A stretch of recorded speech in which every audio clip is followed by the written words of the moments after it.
এই মুহূৰ্তত আহি পৰিছে ৰাজ্যবাসীৰ বাবে কেইবাটাও বিগ ব্ৰেকিং নিউজ। বন্ধুসকল, আজি প্ৰথমটো খবৰে হৈছে এটা গুৰুত্বপূৰ্ণ খবৰ। ভুৱা সংঘৰ্ষত সেনাই হত্যা কৰা শ্বহীদৰ পৰিয়ালক 20 লাখকৈ দিয়াৰ নিৰ্দেশ।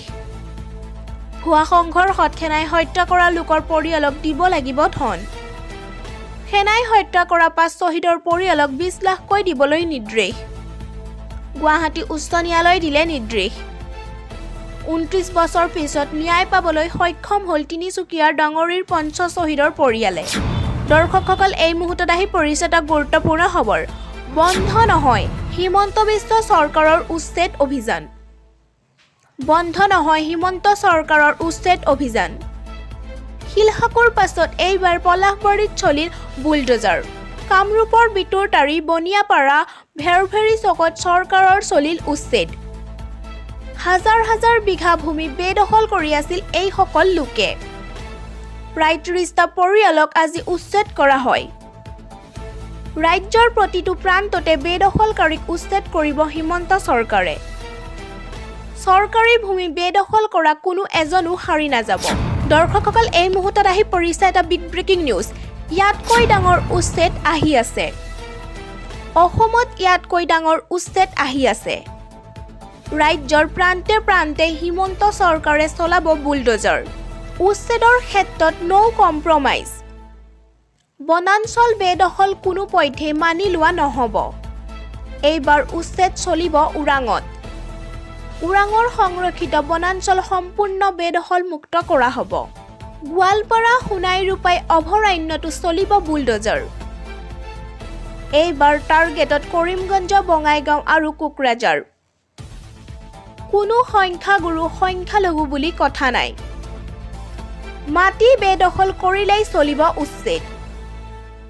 ভূমিহীন খিলঞ্জীয়াক দিয়া হ'ব সংস্থাপন। ভূমিৰ ব্যৱস্থা কৰা হ'ব, কিন্তু সংৰক্ষিত বনাঞ্চলত থাকিব নোৱাৰিব। দৰ্শকসকল, এই মুহূৰ্তত আহি পৰিছে এটা গুৰুত্বপূৰ্ণ খবৰ। বিজেপি বিধায়কৰ ঘৰত টকাৰ দম, উদ্ধাৰ 8 কোটি। বিজেপি নেতাৰ ঘৰত উদ্ধাৰ কোটি কোটি টকা। কৰ্ণাটকত ঘোষ লৈ গ্ৰেপ্তাৰ হ'ল বিজেপি বিধায়কৰ পুত্ৰ। বিধায়ক মাদল বিৰুপাক্ষপাৰ পুত্ৰই লৈছিল ঘোষ। 80 লাখ টকা উৎকোচ বিচাৰি লৈছিল 40 লাখ টকা ঘোষ। এজন ঠিকাদাৰৰ পৰা লৈছিল 40 লাখ টকাৰ ঘোষ। দুৰ্নীতি নিবাৰক শাখাই হাতে লোটে ধৰে বিধায়কৰ পুত্ৰক। বিধায়কৰ ঘৰত অভিযান চলাই জব্দ কৰে নগদ 8 কোটি টকা।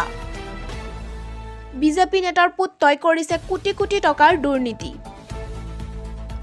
অভিযানকাৰী দলে গণি শেষ কৰিব পৰা নাই টকা।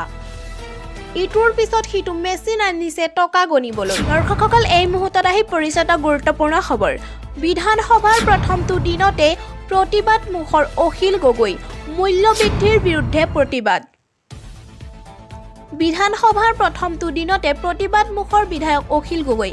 হাতত অত্যাৱশ্যকীয় সামগ্ৰীৰ মূল্য বৃদ্ধিৰ তালিকা। বিধানসভাৰ বাজেট অধিৱেশনৰ প্ৰথমটো দিনতে অত্যাৱশ্যকীয় সামগ্ৰীৰ মূল্য বৃদ্ধিৰ তালিকা হাতত লৈ প্ৰতিবাদ মুখৰ হ'ল শিৱসাগৰৰ বিধায়ক অখিল গগৈ। মাজে মাজে হাতত তুলি ল'লে LPG চিলিণ্ডাৰৰ 2খনকৈ ফেষ্টুন।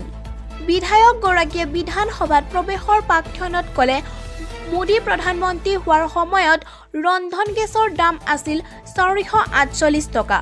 বৰ্তমান এটা ৰন্ধন গেছৰ চিলিণ্ডাৰৰ দাম 1152 টকা হ'ল। প্ৰত্যেক সামগ্ৰীতে আকাশলংঘী মূল্য বৃদ্ধি। এতিয়া বিধানসভাত বেলেগ কথা আলোচনা হোৱাৰ সলনি মূল্য বৃদ্ধিয়ে বিধানসভাৰ ইছ্যু হ'ব লাগে। মূল্য বৃদ্ধি ৰোধৰ উপায় উলিওৱাহে বিধানসভাৰ দায়িত্ব হোৱা উচিত। মোক সৰ্বদলীয় বৈঠকলৈ নিমন্ত্ৰণ নিদিলে। BAC মিটিঙলৈ ৰাইজৰ দলক মতা নহ'ল। আমাৰ দলটো পঞ্জীয়ন হোৱাৰ স্বত্তেও মোক নামাতিলে। বিৰোধিতা কৰিম বুলি জানিয়ে নামাতে মোক। পৌৰ কৰ বৃদ্ধিৰ বিৰোধিতা ৰাইজে প্ৰতিবাদ কৰা প্ৰয়োজন। পৌৰ কৰ বৃদ্ধিৰ বিৰোধিতাৰে শিৱসাগৰত হ'বলগীয়া নাগৰিক সভালৈ মোৰ সমৰ্থন আছে। ৰাজ্যপালৰ ভাষণ চৰকাৰৰ নীতিৰ বহিঃপ্ৰকাশে ৰাজ্যপালৰ ভাষণ শুনি মনে মনে বহি থকা উচিত নহয়। ৰড, চিমেণ্ট, মিঠাতেল অত্যাৱশ্যকীয় সামগ্ৰীৰ মূল্য চৰকাৰৰ নিয়ন্ত্ৰণৰ বাহিৰত। দৰ্শকসকলে এই মুহূৰ্তত আহি পৰিছে এটা গুৰুত্বপূৰ্ণ খবৰ। আজিৰে পৰা অসম বিধানসভাৰ বাজেট অধিৱেশন। 16 মাৰ্চত দাখিল কৰিব 2023 আৰু 24 বৰ্ষৰ বাজেট। আজিৰে পৰা অসম বিধানসভাৰ বাজেট অধিৱেশন 16 মাৰ্চত দাখিল কৰিব 2023 আৰু 24 বৰ্ষৰ বাজেট। আজিৰে পৰা আৰম্ভ হ'ল অসম বিধানসভাৰ বাজেট অধিৱেশন। পুৱা 9 বজাৰ লগে লগেই আৰম্ভ হ'ল বিধানসভাৰ বাজেট অধিৱেশন আৰু 16 মাৰ্চত বিত্তমন্ত্ৰী অজন্তা নেওগে 2023 আৰু 24 বৰ্ষৰ বাজেট উত্থাপন কৰিব। ৰাজ্যপালে অভিভাষণৰ লগে লগে আৰম্ভ হয় অধিৱেশন। আজিৰে পৰা আৰম্ভ হোৱা এই বাজেট অধিৱেশন 5 এপ্ৰিল পৰ্যন্ত চলিব। অধিৱেশনৰ আৰম্ভণিৰে পূৰ্বে ৰন্ধন গেছৰ মূল্য বৃদ্ধিক লৈ বিধানসভা চৌহদত প্ৰতিবাদ সাব্যস্ত কৰে বিধায়ক অখিল গগৈয়ে। দৰ্শকসকল, এই মুহূৰ্তত আহি পৰিছে এটা ব্ৰেকিং নিউজ। মৃত্যু যেন আহে এনেকৈ। চূড়ান্ত বৰ্ষৰ পৰীক্ষাত অৱতীৰ্ণ হোৱাৰ আগদিনা সন্ধিয়াৰ হৃদৰোগত আক্ৰান্ত হৈ আকস্মিক মৃত্যু MBBSৰ ছাত্ৰীৰ। চূড়ান্ত বৰ্ষৰ পৰীক্ষাত অৱতীৰ্ণ হোৱাৰ মাত্ৰ এদিন পূৰ্বে আকস্মিকভাৱে মৃত্যু কোলাত শুই পৰিল MBBSৰ এগৰাকী ছাত্ৰী। এই মৰ্মান্তিক ঘটনা সংঘটিত হৈছে উত্তৰ-পূৰ্বৰ ৰাজ্য মিজোৰামত।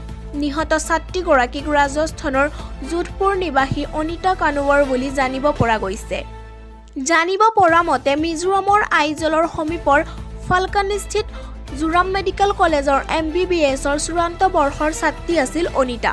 বৃহস্পতিবাৰে ছাত্ৰীগৰাকীয়ে চূড়ান্ত বৰ্ষৰ পৰীক্ষাত অৱতীৰ্ণ হোৱাৰ ঠিক আগদিনা অৰ্থাৎ বুধবাৰে সন্ধিয়া আকস্মিকভাৱে মৃত্যু ঘটে অনিতাৰ।